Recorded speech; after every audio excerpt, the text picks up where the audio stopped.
नमस्ते। ओवरव्यू में आपका स्वागत है। 3 विषय। क्या होगा चैनल की टीआरपी का अगर कोर्ट की बात मानेंगे।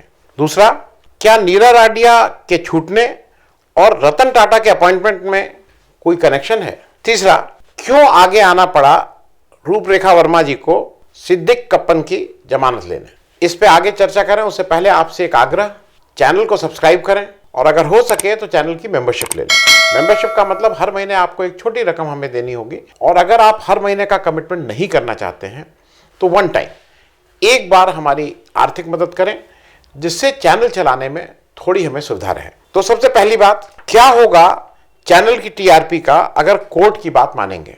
कल जस्टिस के एम जोसेफ और जस्टिस ऋषिकेश रॉय ने हेट स्पीच की एक पिटीशन पर कई कड़े ऑब्जर्वेशन दिए। मतलब जो ये हेट स्पीच और जिस तरह से चैनल में या इंडिविजुअल उसकी बात करते हैं उस तरह की पिटीशन सुन रहे थे। बहुत कई पिटीशन थी जो एक साथ क्लब की गई थी। कोर्ट ने पिटिशनर से पूछा, बहुत क्लियरली पूछा कि इन हेट स्पीच से who is the beneficiary, main beneficiary, इससे मुख्य असली फायदा किसका होता है। राजनीतिक पार्टियों का। ये पिटिशनर ने बताया कि इन सबसे फायदा जो पॉलिटिकल पार्टीज हैं उनका होता है। और फिर कोर्ट ने कहा कि this is an honest answer, ये ईमानदारी का जवाब है। तो ये बिल्कुल क्लियर है कि ये जो सारा कुछ होता है इन सबसे फायदा पॉलिटिकल पार्टीज का होता है। फिर इसी में आगे बात करते हुए कोर्ट ने कहा कि प्रेस की बात उसने कहा कि प्रेस किसी भी डेमोक्रेसी के लिए प्रेस की स्वतंत्रता बहुत ही आवश्यक है। इट इज मतलब अगर डेमोक्रेसी को मजबूत रखना है, डेमोक्रेसी को वाइब्रेंट रखना है तो कोर्ट की इंडिपेंडेंस होनी चाहिए। लेकिन उन्होंने ये भी ऑब्जर्व किया कि अब प्रिंट को लोग कम पढ़ते हैं, जो संपादकीय लिखा जाता है उसको कम पढ़ते हैं। अब उनका कहना यह था कि जो विजुअल मीडिया है वही इस समय मुख्य मीडियम ऑफ हेट स्पीच है।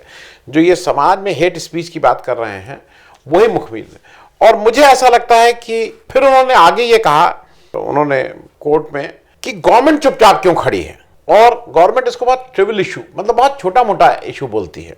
अब अगर आप मतलब उन्होंने ये भी कहा है कि हेट स्पीच के कई फॉर्म होते हैं।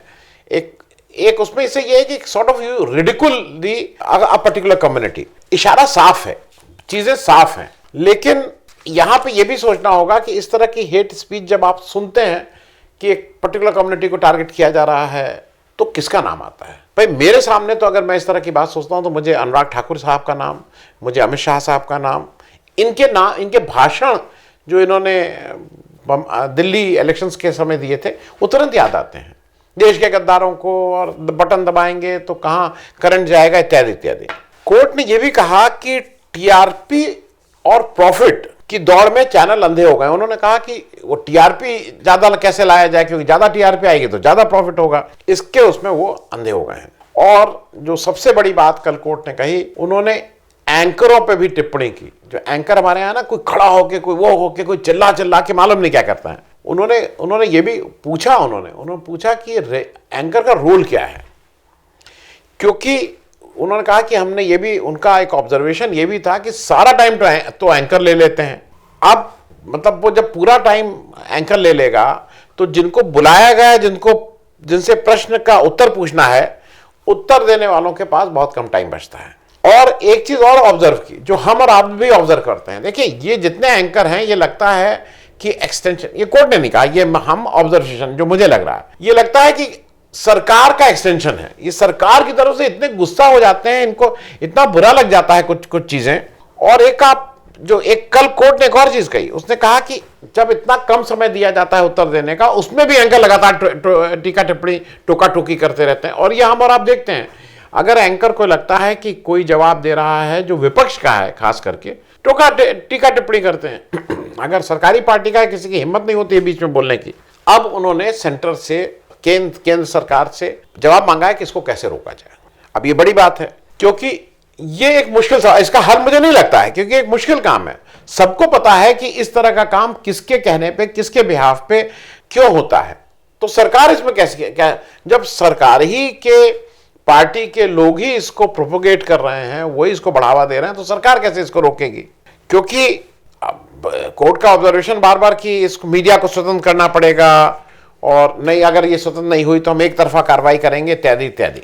उन्होंने ये भी कहा अब अब कोर्ट ने एक तरह से एक चेतावनी दी कि अगर आप नहीं रोके तो फिर हम इस पे कुछ ना कुछ कार्रवाई करेंगे। तो अब चक्कर क्या है कि ये सिर्फ टीआरपी नहीं है, ये हेट स्पीच समान, और वो सारी बातें कह रहे थे जो देश का एक दूसरा युवा नेता कह रहा है, वो नफरत, हेट स्पीच, इससे क्या होता है, ये सारी बातों की बात कल सुप्रीम कोर्ट भी कह रहे थे।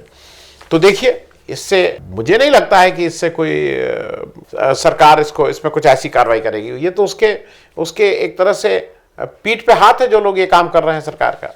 और अब दूसरी बात, क्या नीरा राडिया के छूटने और रतन टाटा के अपॉइंटमेंट में कोई कनेक्शन है? ये मैं इसलिए कह रहा हूं कि कल सीबीआई ने सुप्रीम कोर्ट को में कहा कि नीरा राडिया के अगेंस्ट कोई there is no criminality found in Niira Radia case, जो उन्होंने पूरा उसको इन्वेस्टिगेट कर लिया और एक बंद लिफाफे में सब रिपोर्ट दी, इसमें कोई क्रिमिनलिटी नहीं, मतलब कोई केस नहीं बनता है।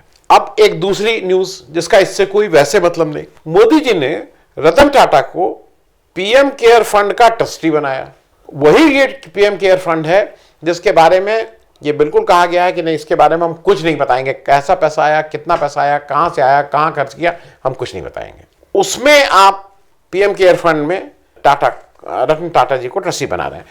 नियत बिल्कुल साफ है, रतन टाटा की इमेज बहुत साफ सुथरी है, उनके ऊपर इस तरह का कोई आरोप नहीं लगता। अब वो एक तरह से रतन टाटा जी की अब तबीयत आप अगर देखें तो अब उतनी अच्छी नहीं, अब वो कितना डेटा देख पाएंगे, कितनी चीजें कर पाएंगे, एक तरह से उनसे एक इनडायरेक्टली एक ये बनाना चाहते हैं नैरेटिव कि हम सब साफ सुथरे हैं, हमारा पीएम केयर फंड में कुछ ऐसा नहीं है जो हम छुपाएं। तो हमने इसलिए रतन टाटा को भी उसका ट्रस्टी बनाया हुआ है। क्योंकि कल जो अब तीसरी खबर, ये दो खबर हो गई, नीरा राडिया का केस में कोई क्रिमिनलिटी नहीं और टाटा जी को पीएम केयर फंड का ट्रस्टी बनाया गया। अब तीसरी बात, additional solicitor general Aishwarya Bhati ने बताया कि नीरा राडिया टेप का मैटर अब इनफ्रक्चुअस हो गया है। क्यों? क्योंकि रतन टाटा की जो पिटीशन थी, उनकी जो पुरानी प्रेयर थी 2013 की, शायद 2012 या 2013 की, कि नीरा राडिया टेप को सार्वजनिक करने से रोका जाए, ये उनकी पिटीशन थी। अब उसके बाद एडिशनल सॉलिसिटर जनरल साहिबा ने बताया कि इंडियन टेलीग्राफ एक्ट के अमेंडमेंट हो गया और इससे जो रतन टाटा जी की दिक्कत थी कि उनके टेप को सार्वजनिक ना किया गया, it has been taken care of, अब वो सार्वजनिक नहीं किया जा सकता है। अब जरा इसको आप याद भी कर लीजिए, क्योंकि एक जल्दी से मैं रनडाउन दे दूं कि क्या हुआ था। 2012 में नीरा राडिया जी के कुछ कॉन्वर्सेशंस को इंटरसेप्ट किया गया था।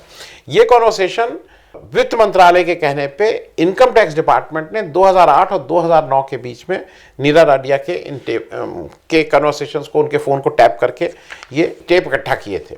अब ये कुल जो थे, इसको 5851 कुल टेप थे, कॉल रिकॉर्ड्स थी, टेप क्या कॉल रिकॉर्ड्स थी, और इसको 2013 में इनकम टैक्स ने सबमिट कर दिया था। एक चीज और आपको याद दिला दें कि ये जो नीरा राडिया जी थी, ये ना केवल टाटा ग्रुप, रतन टाटा जी के ग्रुप, बल्कि मुकेश अंबानी जी के रिलायंस के भी लॉबीज थे। अब लॉबीज का मतलब यह है कि आप उनके बारे में, आपको कुछ पैसा मिलता है और आप उनकी चीजों को आगे बढ़ाते हैं। अब उसका बाकी अर्थ आप खुद समझते हैं। फरवरी 2013 में सुप्रीम कोर्ट ने सीबीआई और इनकम टैक्स डिपार्टमेंट की एक स्पेशल टीम बनाई और उनको ये सारे टेप सौंपे और उनसे कहा कि आप टेप की जांच करके बताएं कि इनमें क्रिमिनल ऑफेंस बनता है कि नहीं। और अब मतलब ये 2013 में सौंपे, अब 2022 में 9 साल बाद सीबीआई अब बता रही है कि नहीं, इसमें कोई क्रिमिनलिटी नहीं उनको मिली है। अब एक तीसरा एंगल भी, एक अलग एंगल भी है। एक एनजीओ है सेंटर फॉर पीआईएल, उसके जो वकील हैं वो प्रशांत भूषण जी हैं। उन्होंने इस कन्वर्सेशन जो नीरा राडिया, इसको पब्लिक करने की मांग की थी एक पिटीशन के द्वारा, और उसी लिए उनको साथ सुना जा रहा था। अब कोर्ट ने प्रशांत भूषण जी से पूछा कि चूंकि इंडियन टेलीग्राफ एक्ट अब चेंज हो गया है और अब हम इसको राइट टू प्रिवी के तहत हम इस कन्वर्सेशन को पब्लिक नहीं कर सकते हैं, और आपको क्या कहना है? तो प्रशांत भूषण जी ने कहा कि मैं इसको स्टडी कर लूं और फिर मैं इसको उत्तर देने को कहा। तो अब 17 अक्टूबर की डेट लग गई है और इधर एडिशनल सॉलिसिटर जनरल को कहा गया है कि आप भी इसमें एक नई स्टेटस रिपोर्ट लगा दीजिए, मतलब सीबीआई से कहा गया कि आप इसमें लगा दीजिए। कोर्ट ने प्रशांत भूषण साहब से यह भी कहा है कि अगर आपको कुछ और इसमें रिलीफ चाहिए तो आप एक सेपरेट पिटीशन इसमें डाल सकते हैं।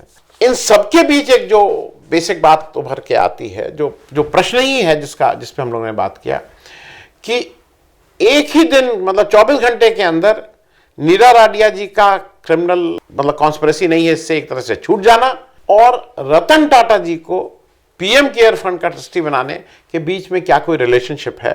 On the face of it ऐसा लगता है कि ये एकदम से क्यों हुआ। पीएम केयर फंड तो तब बना था, कोरोना केस था, रतन टाटा जी बहुत पुराने हैं, उस समय नहीं करके आज इसकी टाइमिंग को लेके सवाल तो उठ ही रहे हैं। अब तीसरी बात, क्यों आगे आना पड़ा रूपरेखा वर्मा को सिद्दीक कप्पन की जमानत लेने? रूपरेखा वर्मा जी बहुत ही सीनियर रिस्पेक्टेड लखनऊ विश्वविद्यालय की प्रोफेसर रही हैं, फिर लखनऊ विश्वविद्यालय की वाइस चांसलर रही हैं, 79 वर्षीय, एक्टिविज्म में हैं, सोशल कॉज के लिए खड़ी रहती हैं, आज भी बहुत एक्टिव हैं, और बहुत से ऐसे सामाजिक क्षेत्र हैं जहां पे वो मतलब आम आदमी की लड़ाई लड़ते हुए नजर आती हैं। उन्होंने सिद्दीक कप्पन की जमानत ली, ये एक बड़ी न्यूज बनी। कारण ये था, अब ये समझ, सिद्दीक कप्पन पर यह आरोप है कि उनको 5 अक्टूबर 2020 को गिरफ्तार किया गया। उनके ऊपर यह आरोप था कि वो 2 पीएफआई के लीडर्स के साथ टैक्सी में बैठकर हाथरस जा रहे थे। हालांकि पीएफआई को वैसे बोलचाल में एक्सट्रीमिस्ट ऑर्गेनाइजेशन माना जाता है, पर वो बैंड ऑर्गेनाइजेशन नहीं है, ये भी ध्यान रखना चाहिएगा। अब सिद्दीक कप्पन फिर अरेस्ट हो गए, 750 से ज़्यादा दिन हो गए हैं, 2 साल हो गया है, बस 2 साल होने को आएगा, अक्टूबर में 2 साल के आसपास होने जाएगा। उनको अभी तक छोड़ा नहीं गया है। उनको कई अलग अलग धाराओं में अलग अलग केस में अरेस्ट करके छोड़ा गया था, और एक लंबी लीगल लड़ाई के बाद सुप्रीम कोर्ट ने उनको बेल दे दी। सुप्रीम कोर्ट ने बेल देते समय कहा कि ये ट्रायल कोर्ट इसकी बेल की कंडीशंस को डिसाइड करेगा। अब ट्रायल कोर्ट लखनऊ ने कहा कि जब सुप्रीम कोर्ट का ये डायरेक्शन आ गया, तो ट्रायल कोर्ट लखनऊ ने कहा कि सिद्दीक कप्पन को 2 श्योरिटीज, मतलब 2 जमानतदार, और दोनों यूपी के 1-1 लाख ईच, 1-1 लाख रुपए की उनकी हैसियत होनी चाहिए, 1-1 लाख ईच की जमानत देनी होगी, प्लस एक पर्सनल बॉन्ड 1 लाख का देना होगा। अब सिद्दीक कप्पन के लिए मुश्किल है कि वो केरल के रहने वाले, वो उत्तर प्रदेश में कहां से जमानतदार ढूंढ के लाए, तो यहां पे मिलना मुश्किल था। रूपरेखा वर्मा जी का कहना है कि उनके किसी मित्र ने केरल से उनको फोन करके रिक्वेस्ट किया कि आप सिद्दीक कप्पन की जमानत ले लें, तो उन्होंने कहा कि जो मेरी कार है जिसकी वैल्यू 4 लाख से ज़्यादा है, मैंने उसके पेपर जमा कर दिए हैं। उनके अनुसार एक कोई और व्यक्ति आगे आया है जो उसकी जमानत ले रहा है। उन्होंने बिल्कुल स्पष्ट किया है रूपरेखा वर्मा जी ने कि वो न सिद्दीक कप्पन को जानती हैं, न वो आज तक उनसे मिली हैं, पर एक व्यक्ति जो किसी एक दलित लड़की जिसका रेप और मर्डर हुआ था, उसकी अगर इन्वेस्टिगेशन या उससे मिलने जा रहा था, तो उसको जिस तरह से बंद करके जेल में डाला गया है, इसलिए मैं उसके साथ खड़ी हूँ। वो बार बार वो ये भी इंसिस्ट कर रहे हैं कि ये ना कोई अद्भुत काम है, ना कोई बड़ा काम कर रही हूँ। किसी भी आम नागरिक का ये बेसिक कर्तव्य है कि वो अगर इस तरह की बात कहीं हो रही है तो उसके साथ खड़ा रहे। ये भी एक अजीब सी, हालांकि एक चीज और मैं आपको बता दूं कि सिद्दीक कप्पन इस जमानत से छूट जाएंगे अभी नहीं, अभी तो एक और उनके ऊपर केसेस हैं जो ईडी ने लगा रखे हैं डिस्प्रोपोर्शनेट एसेट्स वाले, तो वो एक अलग लड़ाई चलेगी। लेकिन ये हरदम रूपरेखा वर्मा जी जैसे लोगों को देख के लगता है कि कभी कभी जब लोग हिम्मत हारने लगते हैं, तब ऐसे लोग आगे आके जरूर समाज में संदेश देते हैं कि नहीं, ऐसे लोग भी अभी हैं जो बिना जाने, बिना किसी जान पहचान के, अगर कहीं किसी के साथ अन्याय हो रहा है तो उसके लिए भी खड़े होने को तैयार हैं। थैंक यू सो मच, धन्यवाद।